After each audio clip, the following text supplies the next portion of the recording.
एक बार लोहे की दुकान में अपने पिता के साथ काम कर रहे एक बालक ने अचानक ही अपने पिता से पूछा, पिताजी, इस दुनिया में मनुष्य की क्या कीमत होती है? पिताजी एक छोटे से बच्चे से ऐसा गंभीर सवाल सुनकर हैरान रह गए। फिर वे बोले, बेटे, एक मनुष्य की कीमत आंकना बहुत मुश्किल है, वो तो अनमोल है। बालक बोला, क्या सभी उतने ही कीमती और महत्वपूर्ण हैं? पिताजी ने कहा, हाँ बेटा।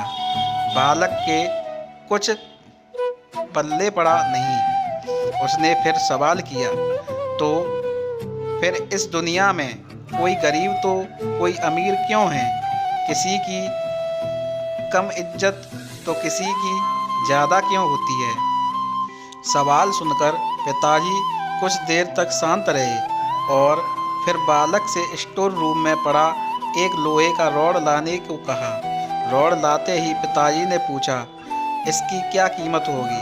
बालक ने कहा, लगभग 300 रुपये। पिताजी ने कहा, अगर मैं इसके बहुत से टुकड़े छोटे छोटे कर दूं, तो कील बना दूं, तो इसकी क्या कीमत हो जाएगी?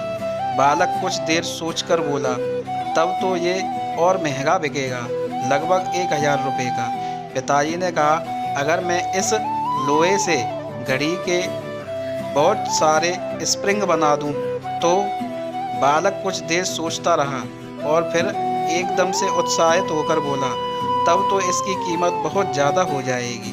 पिताजी उसे समझाते हुए बोले, ठीक इसी तरह मनुष्य की कीमत इसमें नहीं है कि अभी वो क्या है, बल्कि इसमें है कि वो अपने आप को क्या बना सकता है। बालक अपने पिता की बात समझ चुका था।